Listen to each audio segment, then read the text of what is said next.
Tyreek Hill is a big avoid in 2025 for a number of reasons, and he has pissed off his players, his coach. He has damaged the relationship between the team and himself, and there's a real chance this thing unravels.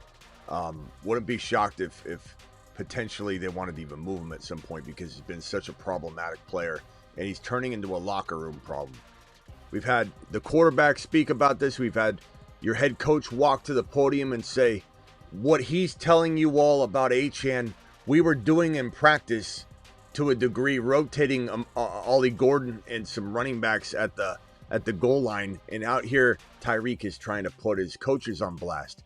He's obviously not fitting in well or repairing the relationships that Tua Tagovailoa said needed to be repaired. That we're still in a place where it's fragile from what he did and how he caused some fractions in the offseason. This is not a good player to draft in 2025 at the 2-3 turn. You keep drafting him at 2-3, at the 2-3 turn, and passing on much safer players, you're putting your entire fantasy season at risk. A 2-3 turn player is not something, it's not something you can recover from.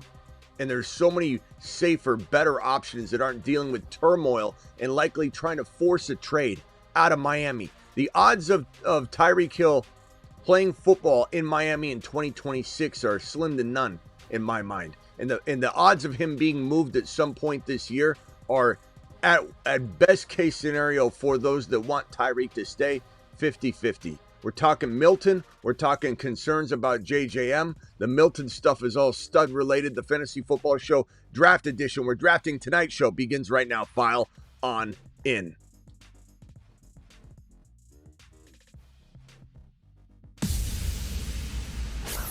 Live from the FantasyFootballShow.com studios. It's the Fantasy Football Show. Live! Monday through Friday, 8 p.m. Eastern. Smitty is also live whenever news breaks. Tyreek Hill is making his bed, and his bed stinks. And this entire team, the relationships between Tyreek and this entire team are fractured. The guy is a lone wolf in the locker room now. You have Tua Tagovailoa telling you that the relationship is not fixed yet. He's still working on it. He's still trying to fix and repair those relationships. And Tua said to the reporters and beat writers just the other day, he said, it's not just with me, it's the entire team. The whole team heard him say, I want out of here. This is not where I want to be. And he's bounced back and forth on that. He hasn't said that once, made a mistake, and I'm sorry, guys, I'll prove it to you. He's been all over the place. Not to mention he continues to even insinuate that he hasn't been really focused on football. So we're going to probably see this relationship get continued and continue to be fractured between Tua, the head coach, and Tyreek Hill, because Tyreek Hill can't keep his mouth shut. He goes to the podium and says that, you're asking me an honest opinion, I'd take Achane out at the goal line. He's not a goal line back. He's not a goal line back. Just stepping on the relationships of his players and teammates. Just stepping all over them, squashing them. This is not a team player. This is not a player that has his head on straight. This is likely going to end very badly for those of you investing 2-3 turn round value. It's not a smart move. There are so many safer players. Even a Marion Hampton is just a safer player at the 2-3 turn. Kyron Williams, who just got his extension, safer player at the 2-3 turn. London falls there. Bucky usually doesn't, but can. You got so many players that are sitting there at 2-3 that bring you safety and bring you the likelihood of the same production on a year where if Tyreek does do well, that's what the player's getting you anyway, the player that you can take in place of Tyreek Hill. This is a disaster. A disaster. And then we go over to this JJ McCarthy situation. All I'll tell you here, let me see if I can pull up this video footage of JJ McCarthy. Now, granted, there's other footage of McCarthy throwing well in practice. I'm not saying everything lives and dies by this footage, but this at the scrimmage, there were people posting some of his footage all over the place, and he's just not looking precise or accurate. Or if I had a way of putting JJ McCarthy and my concern for JJ McCarthy, I would say we're talking about a player that just doesn't fit the bill for a gunslinger. It doesn't mean he's not a good game manager. Doesn't mean that if he doesn't get into, let's say, a Jim Harbaugh offense, which he loves Herbert, so I don't think he's trading Herbert, and his dead cap is massive. But if JJM found himself in a situation where he could be a game manager, he would probably do pretty well. But right now you're trying to fit a square peg in a round hole, trying to shove him into a gunslinger role when he's never been a gunslinger. He was a game manager in college. He was a very good one. He's a winner in college. He's a very good character type guy in the locker room. He's a good leader, but he's not a gunslinger, and you're shoving him into a gunslinging offense saying, well, because there's been success no matter who they throw in, you can just throw anybody in, Smitty. That's not the way it works. They've done very well fitting certain types of quarterbacks into this role, but you have to ask yourself, why did it take him so long to gravitate back toward JJM after last year's injury and then the offseason, then keeping the door open for Aaron Rodgers, never truly closing the door on Aaron Rodgers until that door closed itself, not backing JJ McCarthy when there's no other legitimate quarterback on the roster, and they're like, is this your quarterback? You know, we're working through that, whatever the case may be, dragging out the answer. And even when JJ McCarthy was asked deep into the offseason, have you been told you're the starter? And he's like, no, and I like it. You know, I'm going to pretend I like it. I like it. It sparks a fire under me, makes me work hard. I got to earn this thing. And I like his attitude. And I love JJ McCarthy. There's nothing wrong with the person. There's nothing wrong with the character. There's nothing wrong with the leadership. But he is not a gunslinger. And when I watch him play, and you know, this is what I do for a living. I sit here and I make judgment calls. Not all are right, not all are wrong, obviously, or we wouldn't be here. But I see a player like this, and I don't see what I see in Milton. I see a player that's very system-esque, and I see a player that is not going to be gunslinging it for 4,000 yards and 35, 40-plus touchdowns. It's not going to happen. So at the end of the day, you've got JJ with a hamstring injury again. You got JJ McCarthy not looking really good right now. Could that change? Sure. Could he get better maybe by midseason? Sure. You got Addison suspended 3 games. Minnesota's going to probably have to lean heavily on Jordan Mason in this rushing attack. That's good. Hawkinson probably used a lot. I like that. This is just a JJ always the guy. No, Lanks, unfortunately, you're 100% wrong. Unfortunately, again, he's not always the guy. This was abundantly clear. I reported on it every week. So while you want it to be because you own JJ McCarthy and you heard JJ McCarthy was such a good value by some other, channel, I'm telling you, Lanks, I'm telling you, he was never the guy until recently when they had no other choice. They didn't go all in on JJ McCarthy in the offseason. They made it abundantly clear, no matter what you want to pretend you may have saw or not saw. So what I'll tell you is there's risk involved with JJ Justin Jefferson. Don't call JJ McCarthy JJ. It's not even close to accurate. JJ McCarthy or JJM is not looking like he's going to be able to feed this situation to the degree we need it to be fed, to spread it around to Addison, Justin Jefferson, Hawkinson, every other piece involved in this offense. We're probably not seeing the same offense we saw last year, even under Sam Darnold, who has his faults, but he's not bad at throwing the ball, pushing the ball downfield. I'm not saying McCarthy busts in the league. I'm not saying he's going to be a bust. I'm saying he doesn't fit the bill for what people are expecting. And if it does eventually happen, it's going to take some time. I'm not opposed to waiting on it. I'll be the first one to say, hey, he's starting to look real good. Keep in mind, I didn't like Darnold last year walking in, and the system changed my mind. But at the end of the day, Darnold was Darnold. And at the end of the day, Darnold unfolded and unraveled before our very eyes to the tune where he was almost a lock to be brought back and signed on a long-term deal. We were literally one win away from JJ McCarthy never seeing the field in 2025. Do people realize that? If Sam Darnold didn't unfold in that final contest, what would have happened? What would have happened to Sam Darnold? He would have signed a long-term deal with the Vikings and become the starter. or at least a short-term team-friendly deal that looks long-term, makes people feel it's long-term. But either way, it would be multiple years that the team would be on the hook for Sam Darnold. Sam Darnold would have stayed. Sam Darnold would not have left if he didn't have that unfolding at the end. And even though he unfolded at the end, it was still very much one of those situations where it was really, really, really close, really close to still being a retention move by this team. They were still contemplating bringing Darnold back, even with the unfolding and unraveling of his 2024 end of season. So JJ McCarthy's never been cemented in, as Lanks or Yanks says. Oh, he's always been the guy. Yeah, oh, okay. How many shares deep are you in JJ McCarthy? 4, 5? How many dynasty leagues do you have him in? 2 or 3? Or why don't you just be honest with the situation? Why don't you say, hey, I have him. I'm a little nervous, Smitty. I am a little nervous, but I'm hopeful. I'm hopeful. That's an honest answer. A non-honest answer is, oh, he's the guy. He's going to be amazing. Oh, I'm just going to blindly put on my blindfold. Oh, I'm just so excited about what's going on. Everything looks so great. This does not look great. Down to the Justin Jefferson hamstring injury, there's a lot of concern here. There's a lot of safer options. Genty's safer than JJ.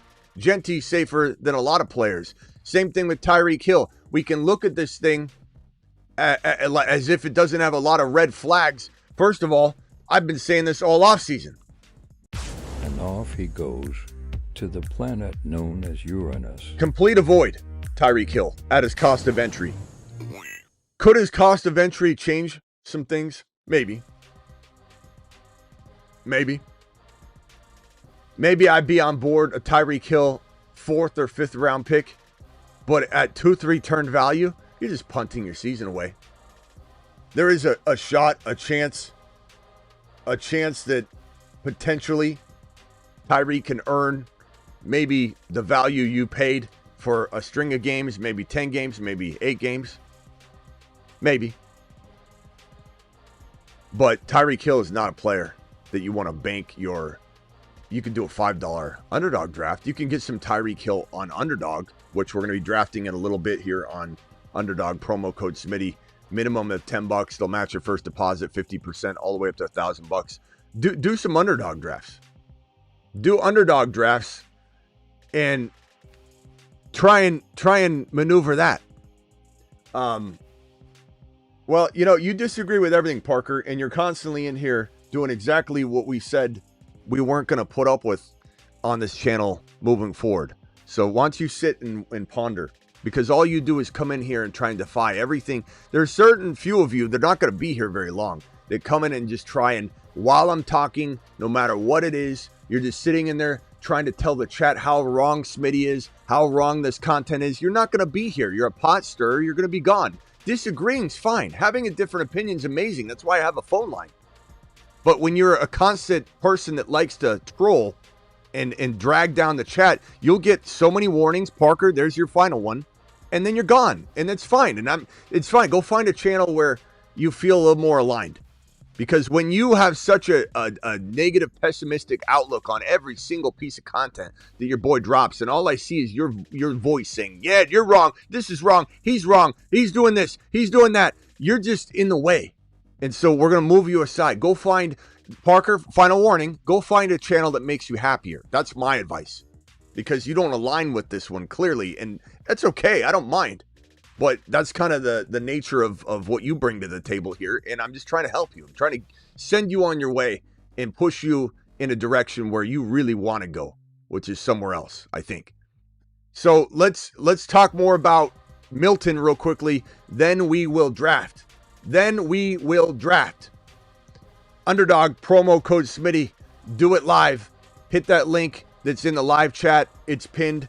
Code Smitty gets it done as well. They'll match your first deposit 50% all the way up to $1,000, but the minimum's only $10. So if you drop a minimum of 10, they'll give you 5. You'll have $15 to roll with. Milton is an absolute phenom in the making. Milton is going to be an absolute stud. Milton is an elite player that's just marinating right now, and he's blossoming. And you can't expect him to read defenses the way you need him to in order to accept what is being told to you right now. You're so upset that you didn't see this coming, so you're going to go ahead and act like he's a bum. What is it? What is it that right here that you said, Story? Story says he's a bum. Story, you're another one. Test me, and we'll put you out, and you can go somewhere else as well, Story, because you were doing this last night too. You and Parker and whoever else we booted today. There's 3 of you that continue to do it. You're the only ones that come in here and bring the negativity on every single take. We don't need it. Go watch someone else. You don't like the channel, Story, go watch someone else. In fact, I'll put you. Do you want to go on a timeout, or do you just want to go now? You decide what you want to do. It's not about different opinions. It's about your way you bring it to the table. So you let me know. You let me know. I'll let you answer here before I decide to make any sort of decisions for you as well. There's 3 of you that I've just had enough. It's every show. It's every show. You're done. You're done. You can go somewhere else. Milton is out there looking like a monster. And it's insane. It's insane. Look at this right here. I put this up on my Instagram if you want to go watch it. But Milton is out there just gunslinging, just throwing missiles everywhere, putting on a clinic in this scrimmage right here. Look at all these amazing passes. Look at these lasers. Look at these off-balance throws. Look at the ball placement. Look how everybody's catching everything. It's just nothing but bombs and well-placed footballs all over the field. And the description that is being given about this man is that he's just on another level. He's playing elite football. And I'm not saying that he goes in and takes the job straight from Dak Prescott, because guess what? Here's the truth of the matter, and I've said this all offseason. Dak Prescott's going to play well too. Dak Prescott's going to be an absolute solid, near elite playing quarterback because of the weapons and because he is a good quarterback. He's a good quarterback in an amazing situation. A good quarterback in an amazing situation becomes a near great or really a great quarterback, a great playing quarterback, a near elite, if not a lowest level of elite quarterback play, because it's an arsenal. It's a top 5 offense year in and year out. It's got CeeDee Lamb. It added George Pickens. It added Jaden Blue. Jaden Blue's a dynamic top 12 to 15 running back potential player that has explosion and pass catching ability that this team has been lacking and needing. And Jaden Blue's going to thrive once he's getting the whole job, all of the job, nothing but the job. Jaden Blue's going to the moon.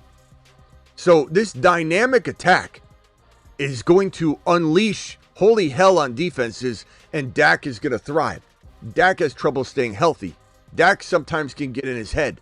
There's a chance that we have potentially a takeover. Sure, I suppose if there's bad play for enough consecutive games. Keep in mind, Jerry Jones is the one that's going to pull the plug, and Jerry Jones is the one that has said publicly that Dak maybe doesn't deserve a contract extension. He ended up giving it to him under pressure of everybody else saying, you need to do this. What else are you going to do? Dak Prescott, when he was injured and he was ruled out for the remainder of the season, Jerry was asked, what do you think? How do you think that you're going to do now without Dak? And his answer was, I think we'll do better. He doesn't. This guy trashes on his own players. You think he won't pull the plug if Dak does struggle at some point? Now, again, back to what I was saying. Dak probably will play really well. He's probably going to ball. And I love Milton and Dak stacked together. I don't avoid Dak. I draft Dak all day long. I draft CeeDee Lamb, I'm drafting Dak, but guess what I'm doing? I'm drafting Milton. I'm cuffing Milton to Dak. I'll draft 3 QBs, 2 different bye weeks for my 1 and 2. Let's say I draft Bo Nix or Mahomes as my 1. I draft Dak as my co-1, my cuff to CD. Maybe I have Rashee Rice as well, cuff to Mahomes. And then what do? I have Dak and I have Mahomes. The third quarterback's Joe Milton. Joe Milton is going to be one of this year's top waiver wire scramble and ads coming out of one of these upcoming weeks. Maybe it's week 1, maybe not. If Dak can't stay healthy, which is a problem, this is preemptive. We're going to do the waiver wire show tomorrow. I thought I was going to do it tonight, but we're just going to roll through this tonight. This is just one of those players, Milton, that is just going to have to take a hold of the job. I know a lot of people are going to say, how does this work? Dak's there, but we've seen this before. We've seen Rivers and Drew Brees. We've seen tons of takeovers that have happened, and it's not always because the starter's bad. The starter just can't stay healthy, or something happens and unfolds weirdly, and then they trade the other player. Now, the problem is, I will say that I'm going to log into Underdog here. We're going to draft in a second here. The unfortunate part is that the dead cap for moving Dak is tough. So it's going to be a problem next year.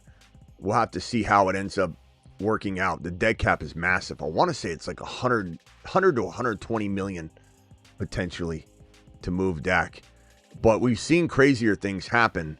And at the end of the day, let me see if I can pull this draft up and put it up. So I decided to jump in to one of these awesome, what's it called? If you guys want to draft with me. So I went into a Husky 2, which is $40.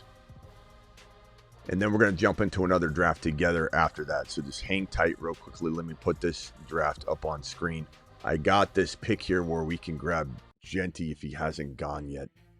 Hopefully he hasn't gone yet. I don't think he has. Genty's there. He's the top player available. You can see it at the top. This is a Husky. It's, obviously very similar to everything else. We're going to go Genty here. The payout is $50K to first. I believe on these, I don't know how many entries there are. Let me see real quickly. If I go to the Husky, I believe the Husky it's a $40 entry, and it has 11,000 entrants that get into this thing. On the clock here,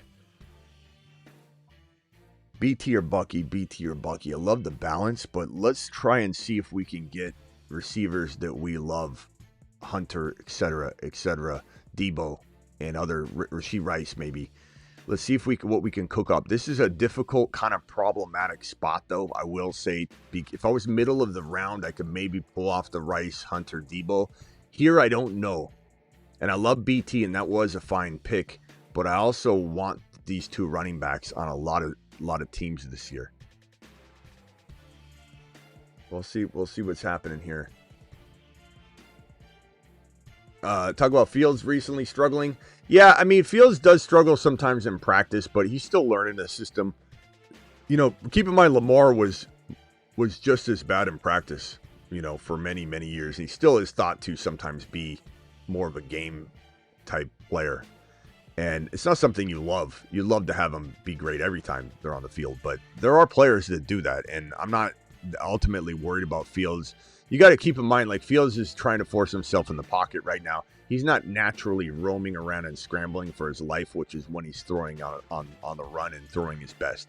When he's trying to just stay in the pocket and hit these reads without that dynamic running ability, it takes away a little bit of his ability and effectiveness. So that's kind of where I think and why it's maybe looking the way it's looking. I have no doubt about Fields being really effective this year.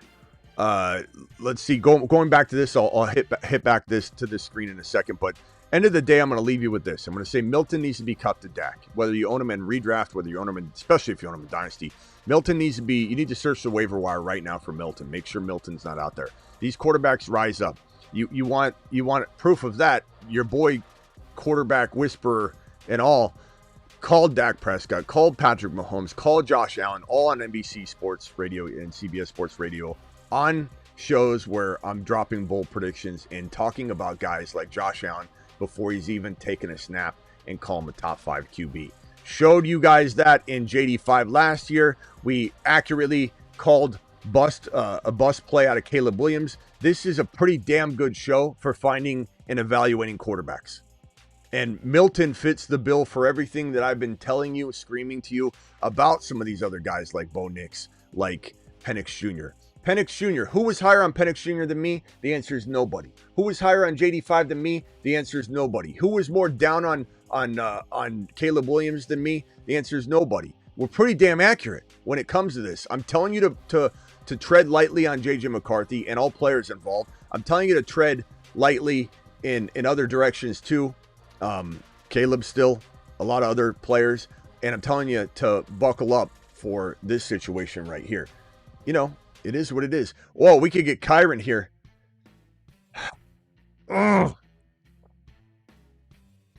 Let's go Marvin Harrison.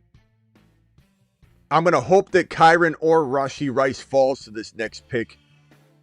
JD5's there. I don't mind that at all either. Let's see what this guy does here at this pick. This, again, is the Husky. It's a $40, $50K to first place. Only 11,000 entrants, so the odds of winning this obviously are a lot better. Kyren, okay. Hopefully he doesn't take Rashee Rice because of the potential suspension. Jaden Daniels. Now, I'm not like 100% locked in on this pick. I'm looking around. I don't see anything else that tickles my fancy. We're going to go Rashee Rice. Marv and Rashee Rice, Bucky, Genty couldn't have started any better, if I say so myself. Let's go, mashed potatoes. Yeah, buddy. Yeah, that worked out pretty well. That worked out pretty well going RB, I got to say. Phone lines are open. Dial in.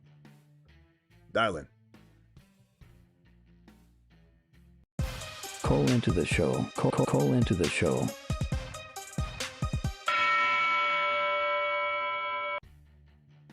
Look, I know you want this to be true, Lanks, and you know, rooting for JJ McCarthy, rooting for Caleb. Like, you clearly are an underdog drafter. I imagine you still have hope for Quentin Johnston, or you did, and now you don't because of the Keenan Allen signing. I imagine you probably like players like. You probably were a big Deontay Johnson fan, I imagine. You probably, like, I'm just saying, the reason I'm saying this, Lynx, is, you know, I get the underdog mentality, and I appreciate that about you. Because if something happened and you know, someone here, myself, or let's call it the Bruce or Vader in the chat was an underdog, I think you go to bat for him.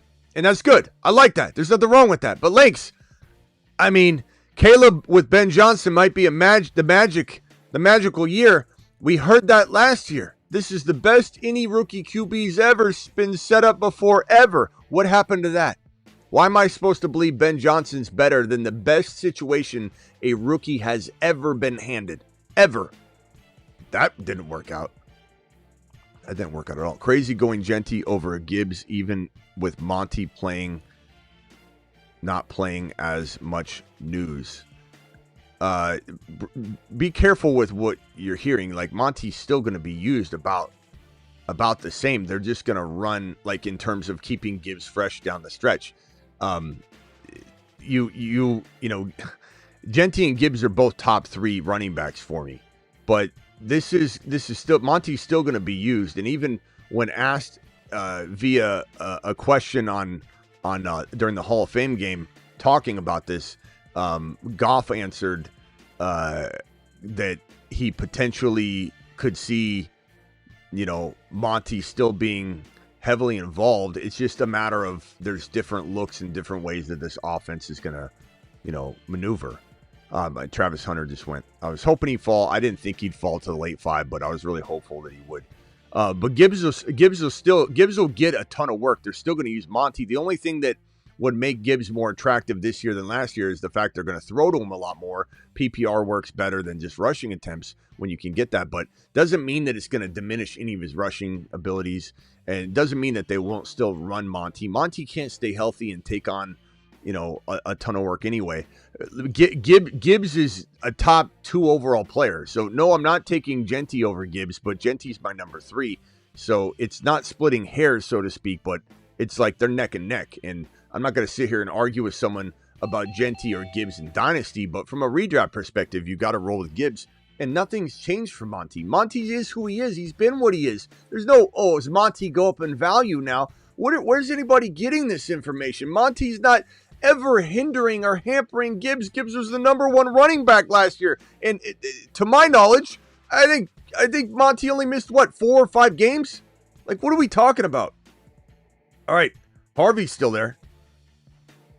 I really like that value.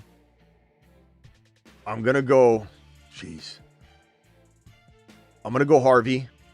I got Genty, Bucky, Marv, Rashee Rice, RJ Harvey. Hold on one second, caller, and then I'll be right with you. I just want to, both of you, I'll be right with you. I just want to draft this pick here. I've got Burrow and Debo there. I'm not sure if Mahomes will make it back to the 80. He's got an ADP of, wow. I almost have to go Burrow here. Debo's nice, though, and I got Rashee Rice potentially. Damn. I'm going to go Burrow. I can't pass it up. I love Debo. I love him. But I think I can find, like, maybe a Buka Falls. I don't know how high he's going to go in this draft. Maybe we get somebody that's very, very comparable to Debo. And I'm still not shying away from Mahomes, but I don't know if Mahomes will even make it back. And if he does, I'll bully QB this thing. I don't need my third wide receiver yet. Even with Rashee Rice potentially missing games, this is still a marathon. Not technically a marathon contest, but you know what I'm saying. This is a long game. It's not necessarily an eliminator or something to have to worry. I'm gonna fill my spots. I'm gonna have Jalen Royals. I'm gonna have guys that will actually fill in for Rashee Rice, and so we'll play it this way for now. Ibuka just went.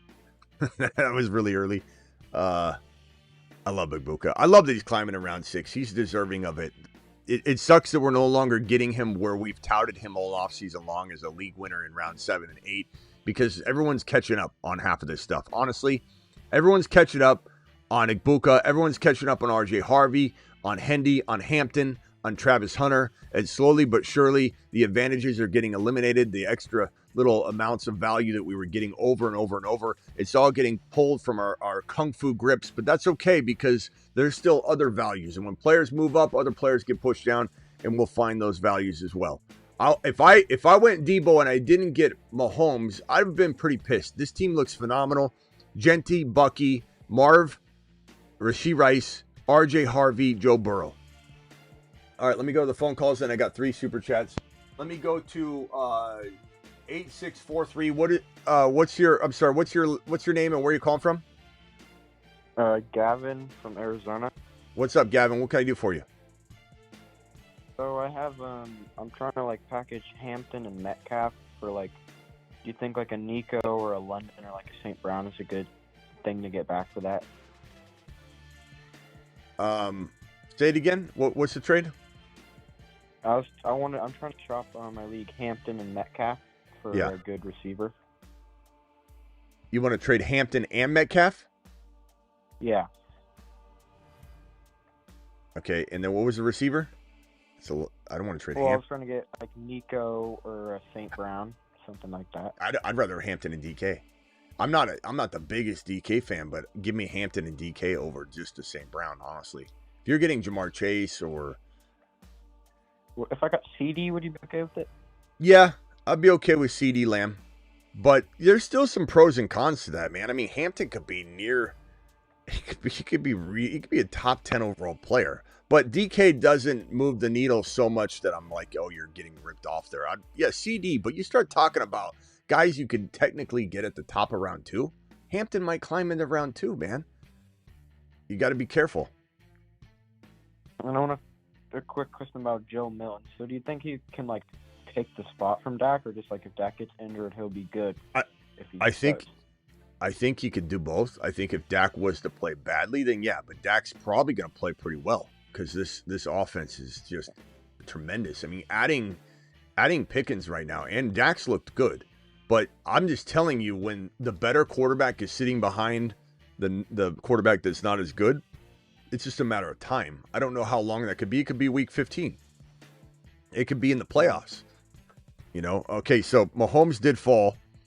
Hold on one second. I'm not blown away by any of the other players here anyway, so I'm going to bully QB this thing. Joe Burrow, Patrick Mahomes, Rashee Rice, Marvin Harrison Jr., Bucky, and Ashton Genty. Now, I do want to try and go wide receiver if it's at all possible. The best wide receiver available at this point, unfortunately, it's not looking tremendous. I don't mind Keon Coleman here. Jaden Higgins is not too shabby. Running backs, I'm not enamored by any of these options anyway. Of course, Travis Kelce is here. If I wanted to go that route, I could. I'm not afraid to go light wide receiver shopping because the thing is, I'm not blown away. I like Keon Coleman, but I'm gonna punt it. I'm gonna punt it again, and this might not make a lot of people comfortable. A lot of people are going to be uncomfortable that Rashee Rice could miss time, and I've got him as my second wide receiver. But you got to also understand where your values are. Like, what is your valuation of all these players? You're looking at, and Jaden Reed's off the board, Josh Downs is off the board, Judy, those are all really good options there. Once we get to this Kelsey pick and there's no Jaden Higgins anymore, and we're talking about players that I believe I can argue 15 picks down, there are players just as good. Think of the Keenan Allens, think of the Thorntons, think of the players like, I'll even go down and look at it. And maybe even Keon Coleman last, because he wasn't necessarily at the top. That was my favorite player. Marvin Mims is a fantastic player to grab. Kyle Williams is a great player to grab. Cedric Tillman is a fantastic player. Pop Douglas is going to get lots of run.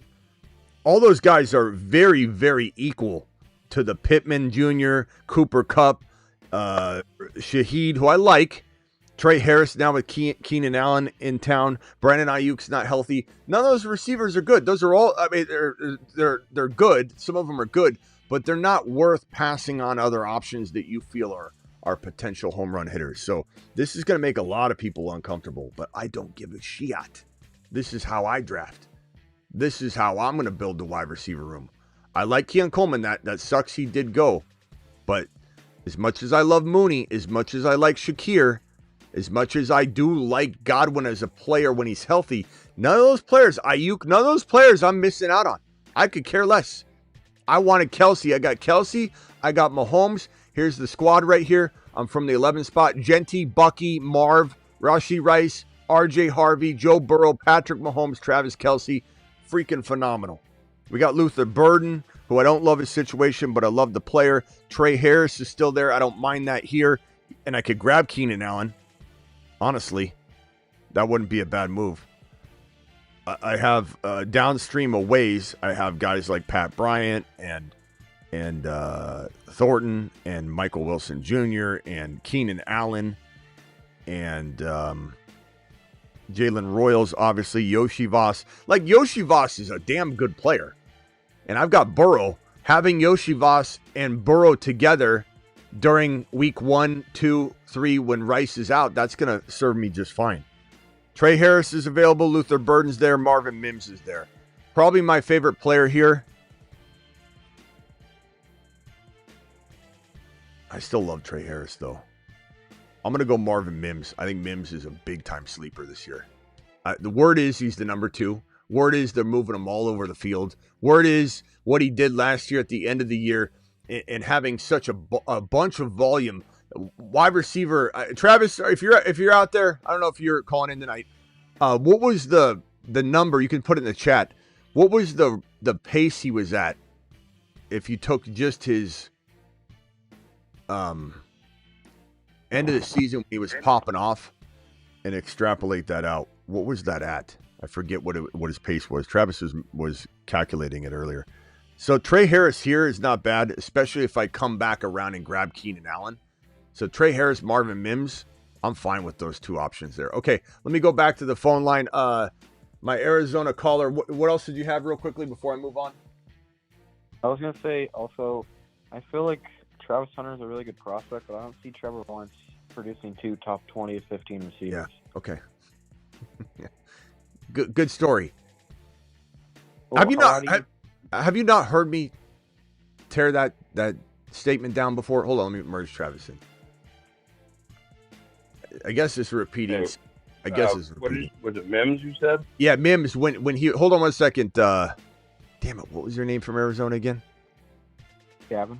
Wait 1 second. Go ahead, Travis. What was it? Mims played when he was popping off at the end of the year. What was the last 4 or 5 games? What was that pace? It was actually, let's see. So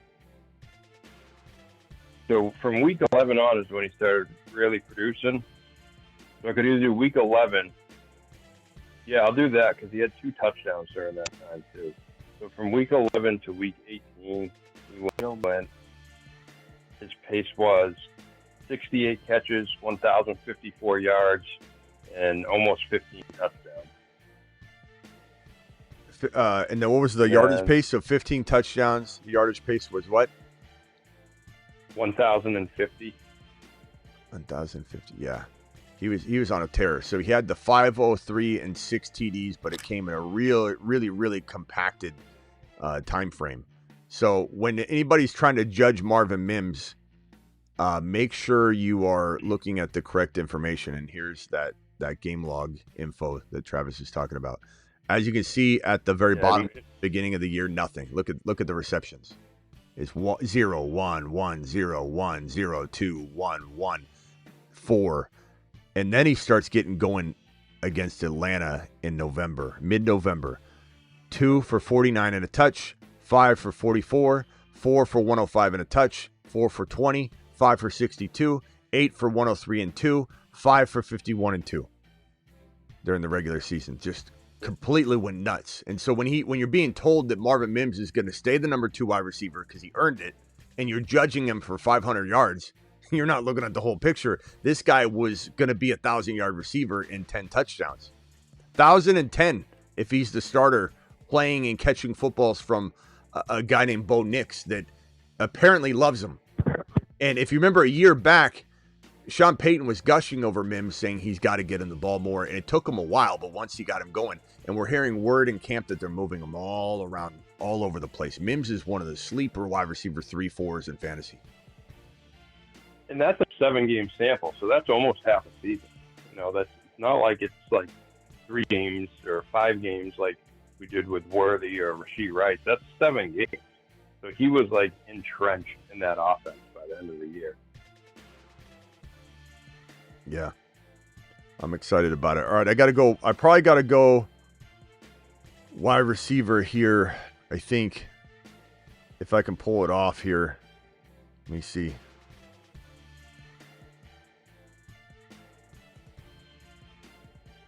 I'm going to time out, so I'm just going to take him now. Look, someone grab Bigsby from me. I don't know if there's 1 or 2 people in here that might know my style.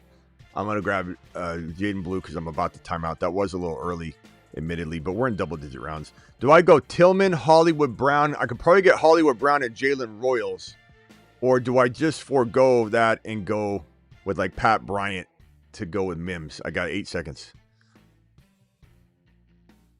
Mims or the Royals route, whatever your gut says. I'll go Pop Douglas. Nice. I like that. Yeah, I mean, he's going to get work, and I kind of need that early on. Genty. Yeah, that's a good point, right? He should be out of the gates for catches. What is this? Imagine drafting in the first round. Imagine drafting on the first round. I don't know what that means. I don't think you're typing clearly. I think you're talking about Genty, because then you say Genty won't even get 1,000 yards. Oh, damn. I didn't know that. Genty's not good? That's unfortunate. Yeah, the Raiders said so today. They said Genty sucks. There's a report he's not my number 3 running back. Little do you know, I take Genty as high as 5. This might not be the show for you either. We might not be aligned. Pop looks good. Trey, Marvin Mims. I like all this. This is falling in line pretty well. Dante Thornton. Keenan Allen later. I'm probably going to grab Keenan Allen later, I think. I've got running back prospects. Honestly, they're all kind of flying off the board. I don't know. It almost seems like we got a couple snipers in here. Debo. Let's see here. There was one team that I thought might be, but I don't know. Maybe not. Maybe it's just they're just drafting a good player a little early at the right spot. I'll give you one more chance to shine here. I don't think any of us are gonna read your comments anymore, bro. You're just wasting my breath. Genty in the first or second round is dumb. He's a bust. Well, bro, this channel is not for the beginner, so I don't know what to tell you. I know it might be your first year. He drafts a lot of CMC. Yeah. The funny thing is, bro, no one in the world agrees with you. So clearly, if you're right, everyone in the whole world's gonna be like, dude, that guy had it. That guy had it. All right. Enough shiny, bright spotlights for you because it's literally just wasting my time. Okay. Genty or Lamb at 6. Oh, this guy wouldn't take him in the top 16. But yes, Lamb, I'm going to draft Lamb, Chase. The only players I'm drafting over Genty is Bijan, Gibbs, Lamb, Chase. That's it. The next one up is motherfreaking Ashton Genty. He is worth taking in all formats, especially obviously Dynasty at that pick 5 and above. Or 5 and later. 5 and later, Genty's a lock. A home run smash. All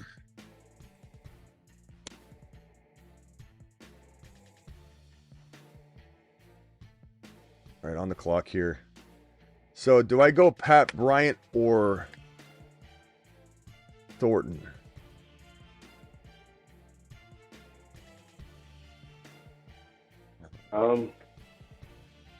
I'm leaning Thornton right now, but I'm gonna go Pat Bryant here. I can go Thornton next, or I could go Keenan.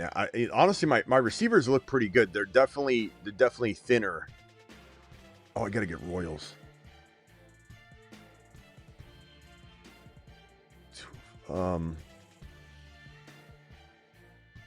He'll fall on the next swing around, so I guess I'm gonna probably say here Thornton 1 cent. Thornton will not, well, could be there on the way back.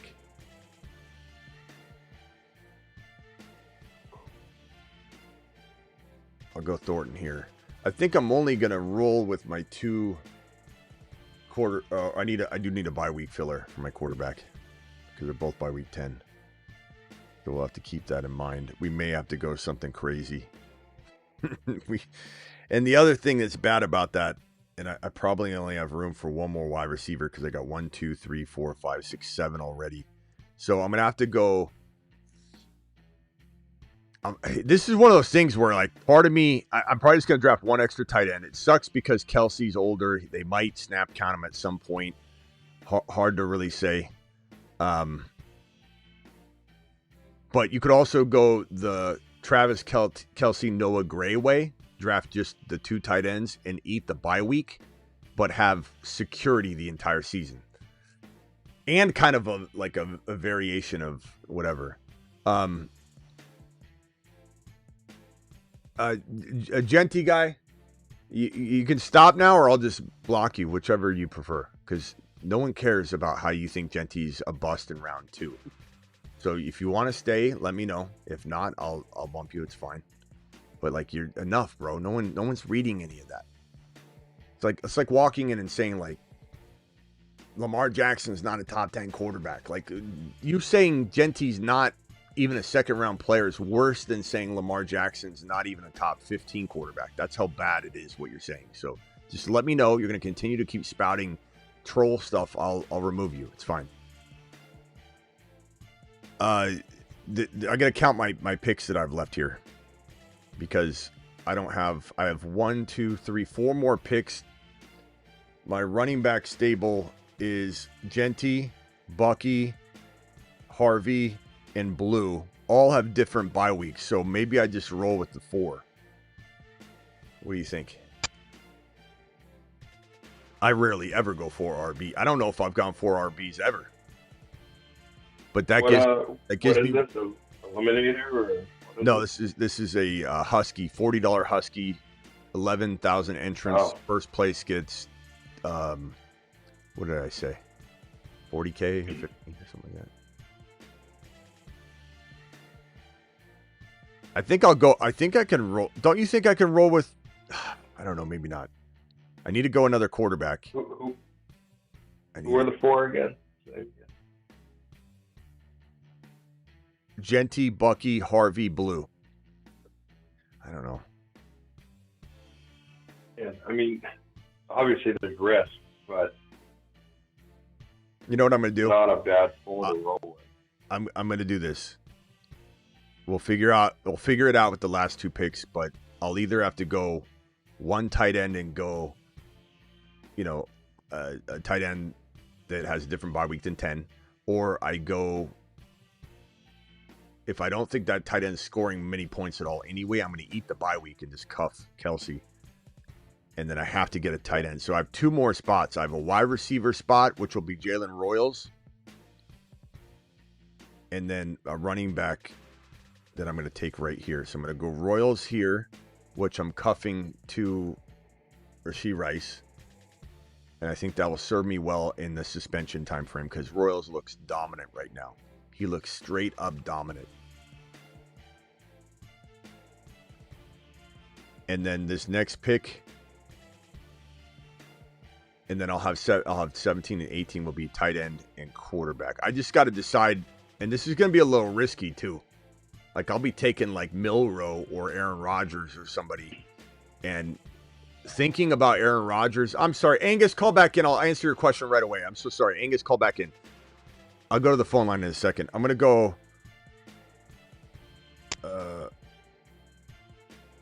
Ja'Cory Krosky-Merritt got taken. Okay, we'll go Brashard Smith. How much of a timeout you want to give this guy? I had to time him out last night for the GNT stuff, too. And he's still going. Don't worry about it. Okay. So Brashard Smith. I went Brashard Smith. Now I need to go QB and then tight end.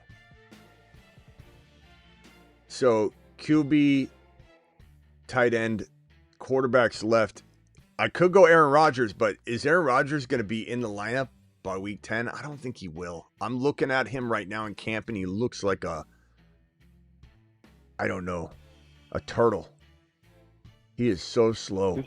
Steelers backup. Well, I don't want to draft his backup because I don't know if Will Howard will be in there or if they'll do something weird for a while. The thing I might have to do here is go bold and crazy and go Milroe, and I do think Milroe replaces Sam Darnold by week 10. I think that's probably my safest play. I did screw myself waiting this long. I could go Shador. I think he'll be starting by week 10, but then again, it's you're banking on the Browns. You know, the other quarterbacks that are available, Sam Darnold. So I could go Darnold, but I don't think he's starting week 10. I'd rather bet on Milroe, to be honest. Aaron Rodgers. Darnold just went. Danny Dimes. Jackson Dart. No, thank you. Joe Flacco. I don't think he's starting in week 10. Joe Milroe, I think, will. Shador, I think, will. I could go crazy bull with Joe Milton. just ride it. I don't know. And then at tight end, real quickly before we get to this pick here, because I'll have little time. Do you boys think it's smarter to cuff Kelsey to Noah Gray, guarantee myself the tight end position for every week but the week 10 bye, and say to myself, if I took Theo Johnson or Pat Freiermuth or Harold Fannin or Terrence Ferguson or now Mason Taylor's there. I'm going to cue Mason Taylor. But if Mason Taylor goes, and I assume we will, are we Royo's still there. Okay, I'll go Arroyo. Wow. Mason Taylor and Arroyo are still there. I did not expect them to be because their ADPs are 180 and we're in the 200s. So I did not even think they would be there. So never mind. I've answered that question. Now, do we go Milroe? Do we go Milton? Or do we go Aaron Rodgers for week 10?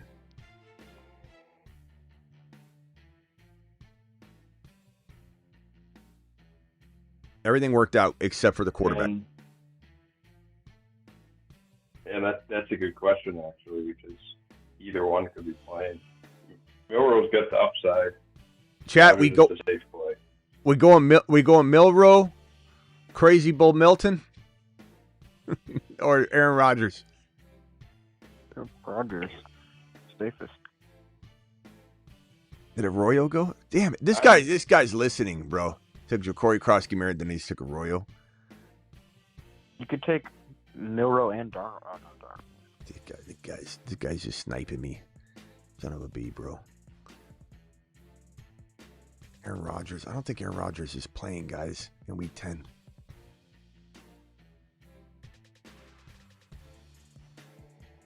All right, I'll do it safe.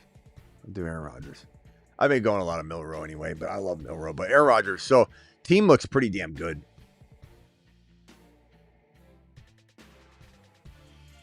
You know, I just my heart stopped for a second, and I'm like, I didn't even check Aaron Rodgers' bye week. It's 5. I was almost positive it wasn't 10, but I didn't look at it. I knew it wasn't. I was almost positive it wasn't 10. I just didn't look, and I thought to myself, if this is 10, I'm gonna be pissed. All right, here's the team looking really good. This is in a Husky. The first place prize is $50K. There's only 11,000 entrants. It's $40 to enter. My team is the 11th spot. Genty, Bucky, can't get better than that. Genty, Bucky, Marv, Rashee Rice, RJ Harvey, Joe Burrow, Patrick Mahomes, Travis Kelce, completely flawless down that stretch there. Then it went Marvin Mims Jr., who is one of my bigger steals at the wide receiver position this year. Trey Harris, Jaden Blue, Pop Douglas, Pat Bryant. I got Pat Bryant and Marvin Mims in case one of them goes nuts. Thornton, Jalen Royals, cuffed to Rashee Rice. And then after Jalen Royals, it went Brashard Smith, Mason Taylor, and then, which I think is pretty good, honestly. It's a really good tight end to grab. That worked out pretty well. And he has a bye week 9. So Kelce 10, Mason Taylor 9. That worked out well. And then, of course, that guy took Corey Krosky-Merritt from me. And Elijah Arroyo took also Yoshi Voss, which I didn't need because I already drafted. But so Aaron Rodgers, Mason Taylor, Brashard Smith. That's a solid team.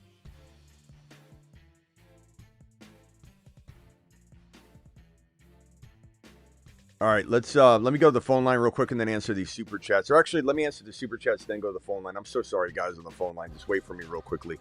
Let me just get through these. I'll power through them. Tucker, appreciate your super chat. Crazy going Genty over Gibbs. Oh, I already answered that one.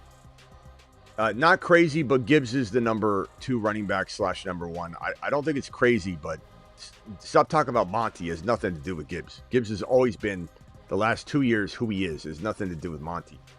Monty's not relinquishing more. He's getting as much work as Monty. Monty's going to get fed no matter what. No matter what anybody says, no matter what a new report says, Monty will get his and Gibbs will get more than his. Dynasty PPR offered to trade Warren for Komet, Sampson, and 26 fourth and a 28 first rounder. Trade Warren for Sampson, 20. I'd probably rather. I love Sampson, but it depends on your running backs. Offered to trade Warren for Komet, Sampson, 26 fourth. I have Kittle and Kincaid thoughts. Haven't seen you drop a video on Warren. I don't think. Dynasty, I might trade unless you can win it this year. I might trade Kittle over Warren. You can get something. Is it him offered to trade Warren? Yeah, it sounds like you're trading Warren. If it's the other way, just understand what the advice is and flip it. But I think I'd rather have Warren. 28 first rounders so far away. And what if it's like the 9 or 10 pick? I mean, that's what Warren cost you. So you got to just ask, is Sampson going to hold you over? Do you even need him? And I like him a lot, but there's still a lot of what ifs there. I mean, we love him, but I think I'd probably rather have Warren. And if it was tight end premium, especially, and I don't know if it was, but Warren for me. Is Rice's ADP dropping after the announcement of Addison's suspension? Probably a little bit, and then once his suspension gets locked in, expect him to drop at least like half a round or at least a couple of spots. There's no way people have for sure packaged that scare, that concern in. They haven't fully. 14 days, 12,936 steps. Look at Rock Out, just crushing it on the challenge. Let's ask Kruger how many days we are. Kruger, how many days until opening day, Thursday night, week 1 football? We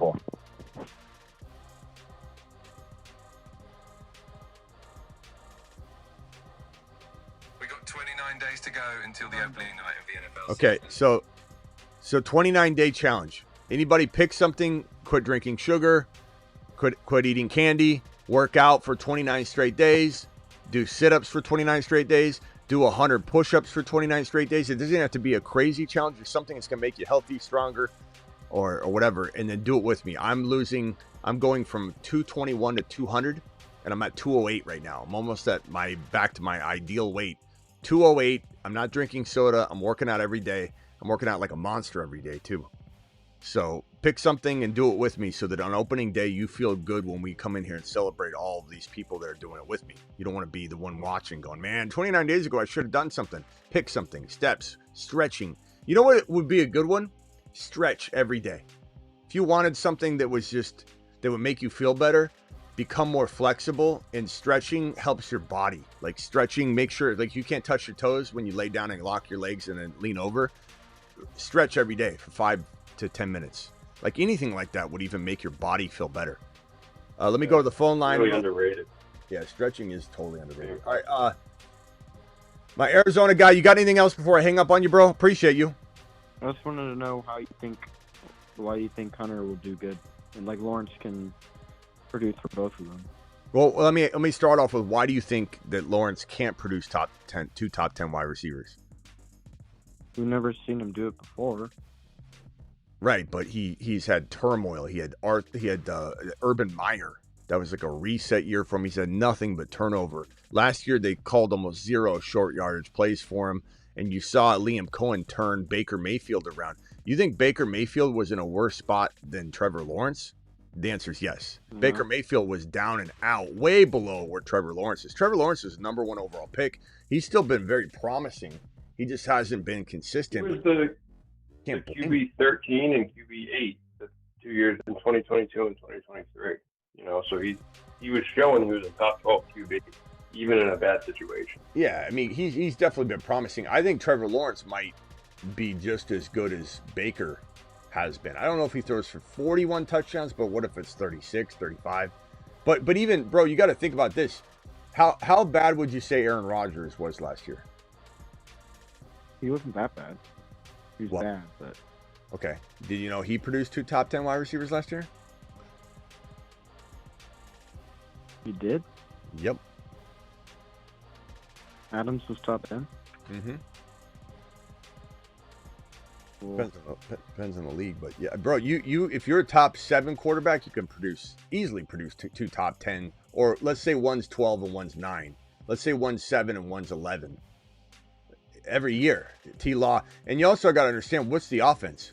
And think of it this way, bro. If you have, let's say you have BTJ producing 1,400 yards and 12 TDs, okay? And you have Hunter falling short of what would be top 12 wide receivers based on he pulls in, let's say, 1,100 yards and let's say 8 TDs or something. Keeping into consideration that he's going to have that 150 to maybe even 200 plus rushing amount, plus an additional maybe 2 to 3 rushing touchdowns on jet sweeps and all kinds of,